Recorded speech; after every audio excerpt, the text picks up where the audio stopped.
Even a joke. It was told to us as real that the result of the space laser or the Star Wars program that Ronald Reagan did in the Cold War was to discover better pizza boxes for containing heat.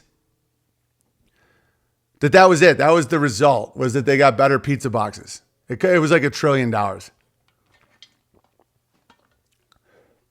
And so what am I saying? Is this the future is horrible? No. Just get out of their way. That machine, you're not going to stop the machine. But the good news is you get to do what you want. And they're going to just ride that thing into hell. And it's like the idea that AI, this technology of okay, I'll give you another example. Oh, AI is going to replace everything. Look at what it does. Okay, what fundamentally does AI do? It scans through everything people write, right? Like all of these message boards and posts and articles and all this. Okay, it's so basic that I don't see how people don't see it. Okay, so it looks at all that and then it can show you these cool things. And the first round is pretty magical. So then what happens when the next round is there's more AI stuff on the internet that was a reflection, a probabilistic reflection of human consciousness. And so now AI is scanning that for the probabilities. Okay, so now it's going to become a little stranger. I'll give you an example. My friend, we're trying to fix my truck and he's like, man, this AI, it scans everything from a 1999 Ford F-350 and it just sums it all up. Humans have to be in there writing it. This is how I fixed this gasket. Oh, I had this problem. This is what I did. That's human. AI can't do anything. It can't do anything. So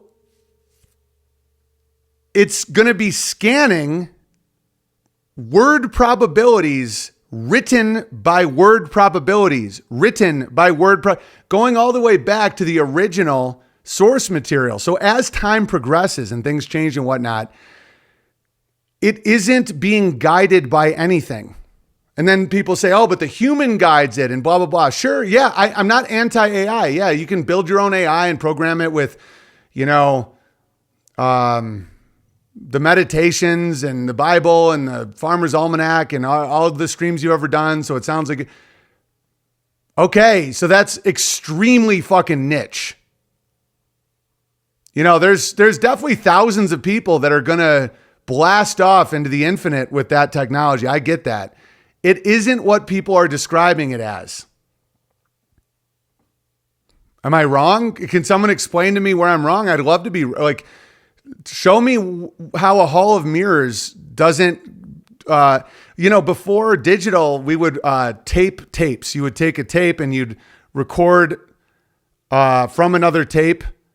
And we'd call them generations. Every generation, it would get worse and worse and worse. It would degrade because less information was being collected as you recorded off a tape. Okay? So when you're looking at that stuff, when AI is probabilistically matching word counts based on its own probabilistic matches, it becomes stupid. Yeah, it's fiat intelligence. Good one, Bowler Bear.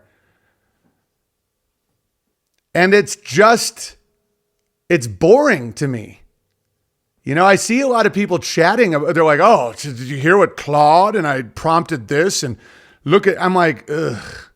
Oh, you don't know how I could learn how to program a website. Like I have X amount of time in the day. I focus on the things that people seem to really value that I do, things that I do in a unique way, things that I care about. But like AI isn't that exciting. It just isn't. And it's like the amount, when you have 63 square miles of Utah land and all its water and energy being sucked up into these data centers. And I understand why the data centers have to be so insane. How do I explain this? So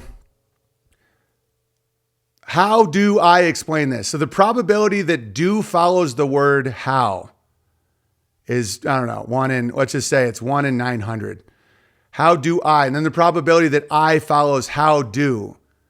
And then explain. Then you look at content. And then, okay, so think about how quickly that goes exponential. How do I explain? Boom, boom, boom. What your mind can comprehend the probability behind